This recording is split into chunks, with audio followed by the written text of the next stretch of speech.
យ៉ាងណាអ្នកក្បែរជីវ៉ាគេល្អដែរទេចិត្តនៅបារម្ភមាសមេខ្លាចគេធ្វើឲ្យក្រមគ្រីនៅស្ដាយរឿងដែលកូនឡងម្ដេចបងល្ងងបបងចោលពងងារ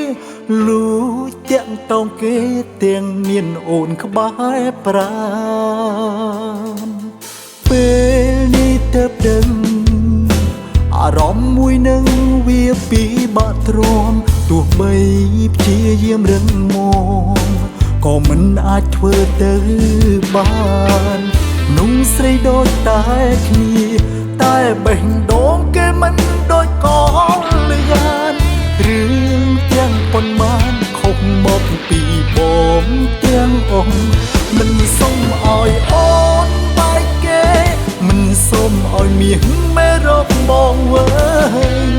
តែសូមគុំជ្រែងពេលបងខលសួរសុខទុក្ខបងដឹងអូនស្អប់បងខ្លាំងណាស់បងដឹងច្បាំងអូនមិនចង់ឃើញមុខតែបងពិតនៅមិនសុខ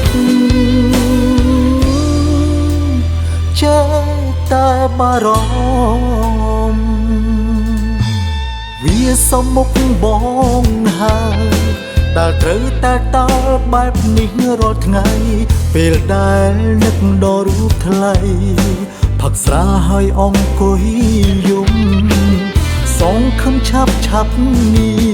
អាចកាត់ចិត្តជប់ក្រៀមក្រមសូមជូនពរមកឲ្យគេស្មោអូនរហូត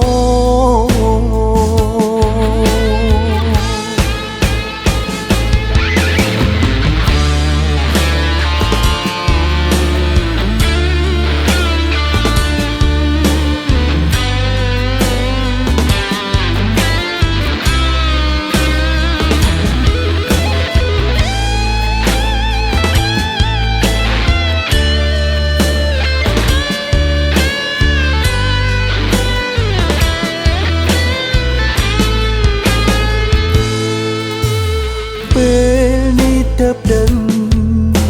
អារម្មណ៍មួយនឹងវាពីបាក់ទ្រាំទោះបី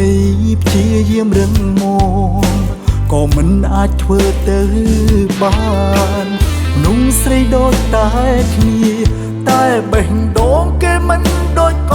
ងលឿន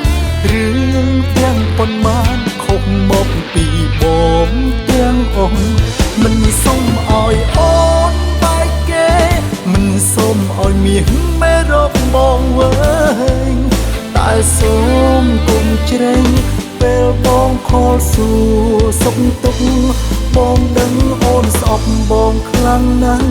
បងដឹងច្បាំងអូនមិនចង់ឃើញមុខតែបងពិតនៅមិនសុខចេះតែបារម្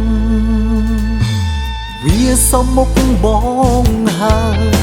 ដែលត្រូវតែតើបែបនេះរាល់ថ្ងៃពេលដែលនឹកដល់រូបថ្លៃផឹកស្រាហើយអង្គុយយំសងខំឆាប់នេះ